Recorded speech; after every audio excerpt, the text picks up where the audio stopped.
I snapped this picture of the American Apparel store at my local mall. And of course, you'll have probably heard about the all the talk about this advertising campaign uh, by American Apparel featuring Sydney Sweeney. That's the girl in the picture there, and this, the whole the whole thing, the certain angry and aggrieved, perpetually aggrieved people on the left side of the spectrum are saying this is coded language. Sydney Sweeney has great genes. It's of course meant to be a pun, and in the commercials she talks about genes being things that are handed down from one generation to the next, and so she says my genes are blue, and yeah, it's a cheeky sort of campaign.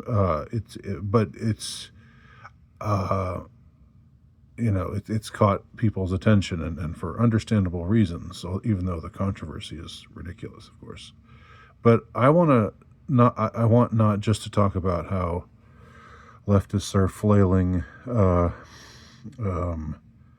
and calling it Nazi propaganda and and that kind of stuff, which maybe in retrospect that was almost that kind of thing you almost would expect. It almost seems to be baiting that kind of response from some people, and I think that's what's funny about the campaign. Also, but the other thing about it is it's of course has been talked about a few times. Is it's American Apparel going back to having a beautiful woman be their their model, as opposed to doing what corporations did so often over the course of the last several years, where they would just say, "Hey, everybody's beautiful, so here, let's roll out some big 300-pound, ugly transvestite black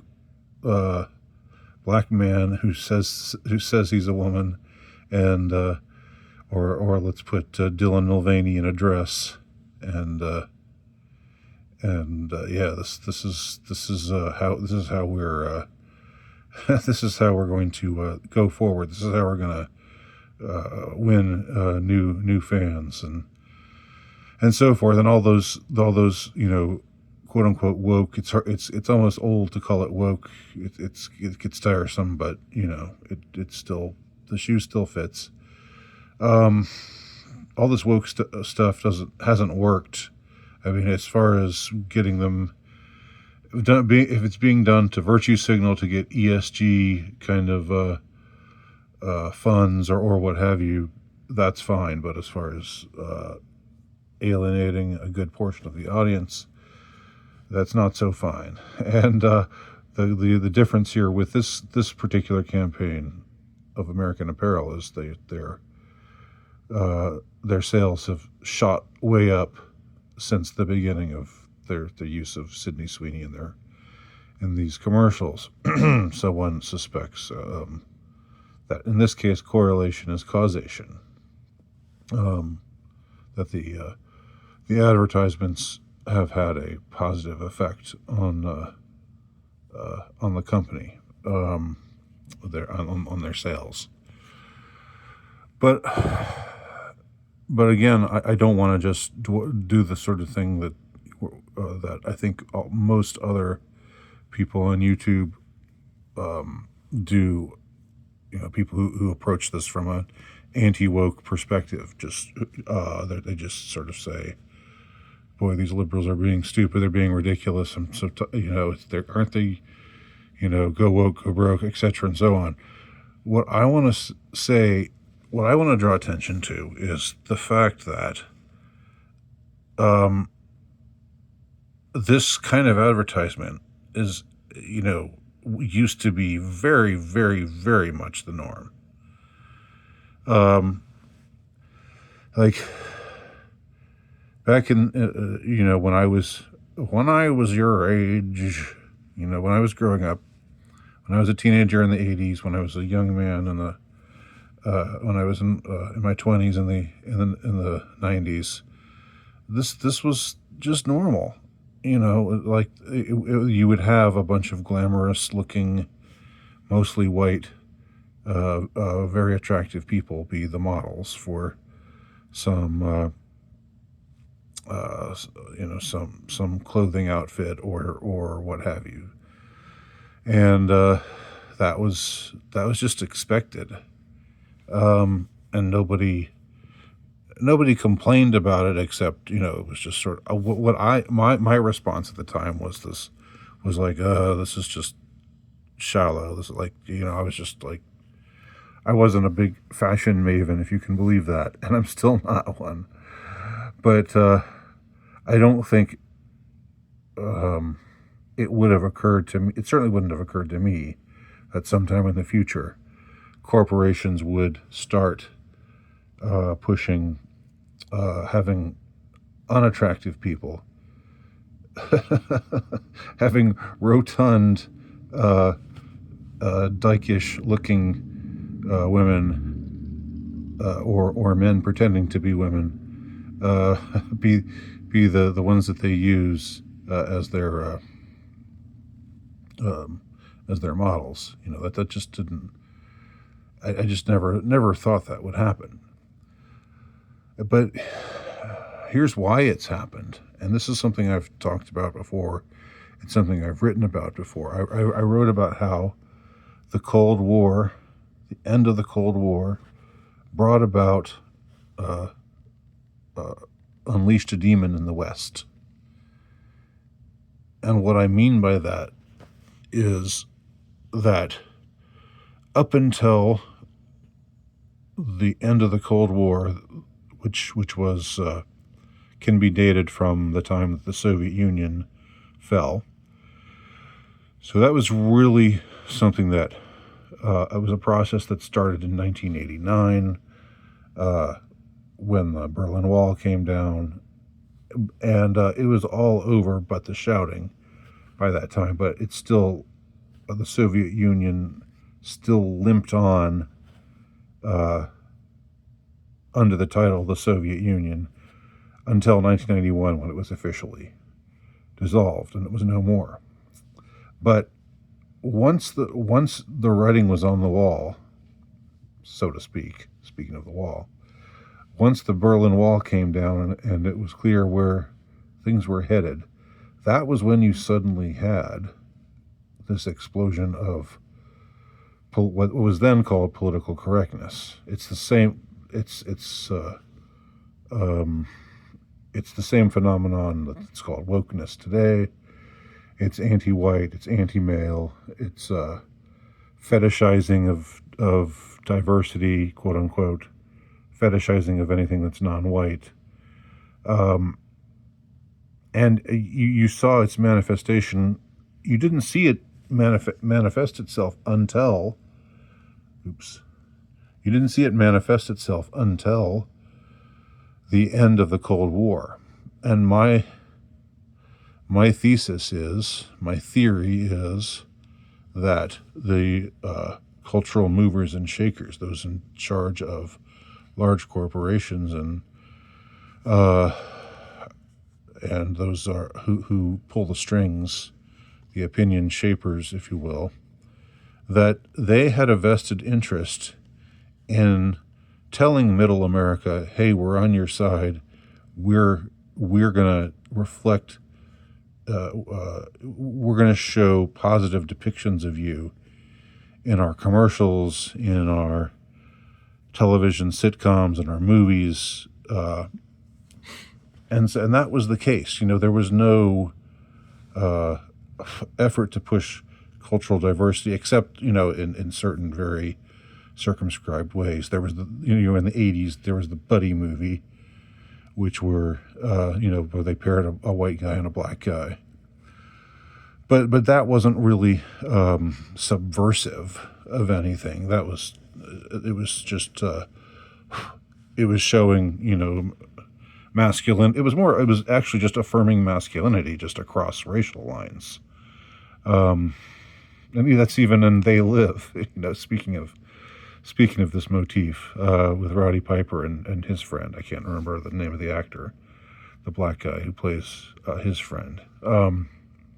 But it was also in 48 Hours with Nick Nolte and Eddie Murphy, and of course Lethal Weapon, Danny Glover and Mel Gibson, and I think it seems like there were a couple other instances of that also. But generally speaking, you had affirmations of quote unquote whiteness. It's mostly these cultural Marxist types who talk about whiteness these days. But if we can reflect on whiteness as a phenomenon, not in an overtly negative way, but just as a cultural phenomenon, you go back and look at the kind of commercials that ran, that, you would, if there was ever a couple that was shown, they would be a white couple, a white heterosexual couple. You rarely saw a mixed race couple, and you never saw a homosexual couple in any in any commercial or featured in any major movie or anything like that. It just wasn't done. And the reason why I think this wasn't done at the time was because for those in charge, it was important to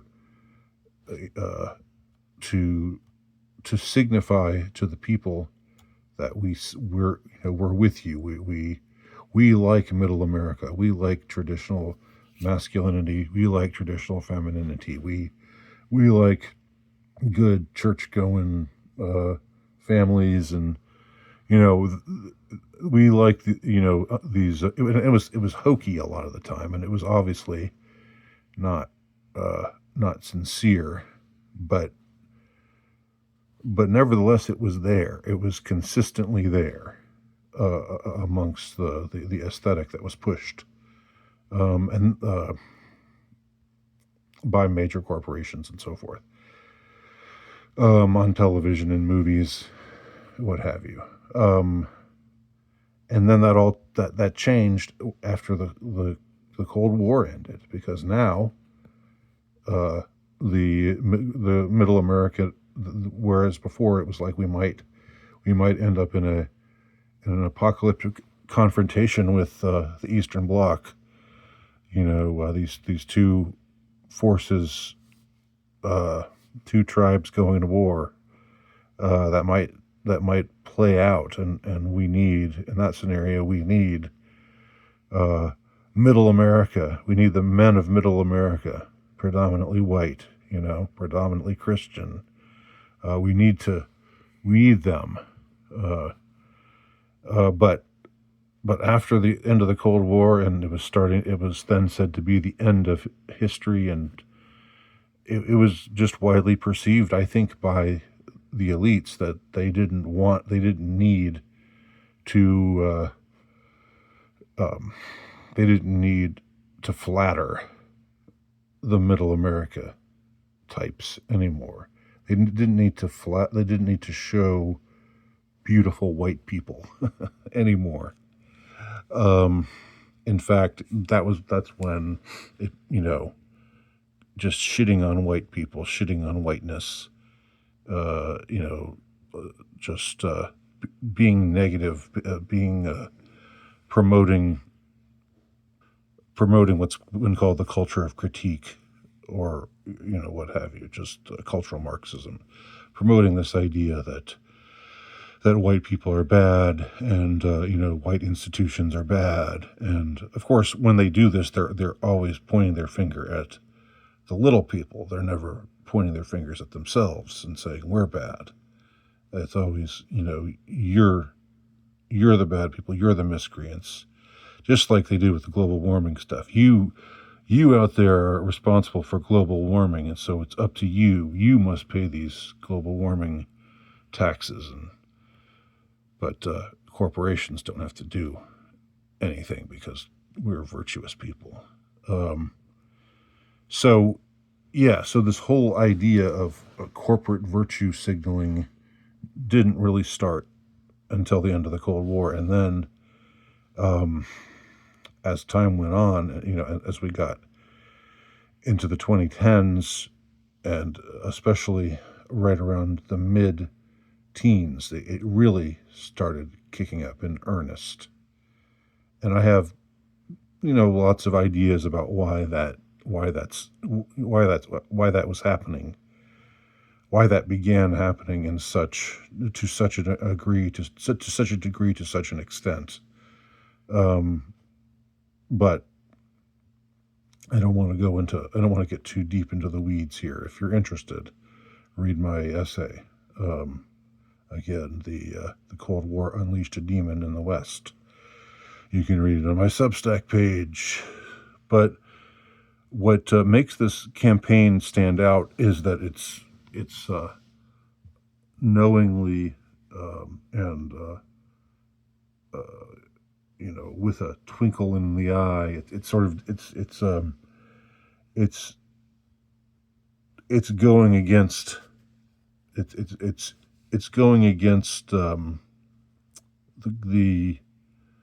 cultural Marxist stuff. It's going against the promotion of the demoralization campaign that was the promotion of ugliness and vileness and wretchedness and taking ugly people and calling them beautiful. The thing they were trying for a little while that went under the benign heading of body positivity. This is obviously flying in the face of all of that.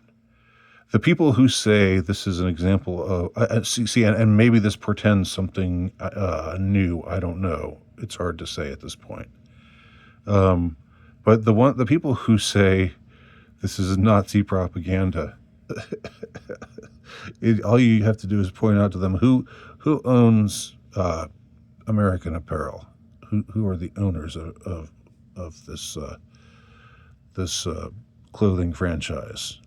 They're Jews. Do you really think the Jews who own American Apparel want to promote Nazi propaganda? You really think that's what's going on here? you geniuses. You really think that's the play? No. That's not what's happening here. But I do want to say that I do want to point out, the relevance of this contextually speaking as a part of history. Why they're doing it right now, maybe it's just because, it's gotten more, woke has kind of come under more and more fire. DEI is under more and more fire. Maybe the play right now, maybe there's about to be another turn. But we have to understand that whatever they're promoting now, it's still the same people doing it. They're just changing tack. And why are they changing tack now? That's a question that should interest us. It interests me, although I don't have all the answers. Anyway, those are some thoughts on the American Apparel Sydney Sweeney campaign. Please tell me what you think. Leave your thoughts below.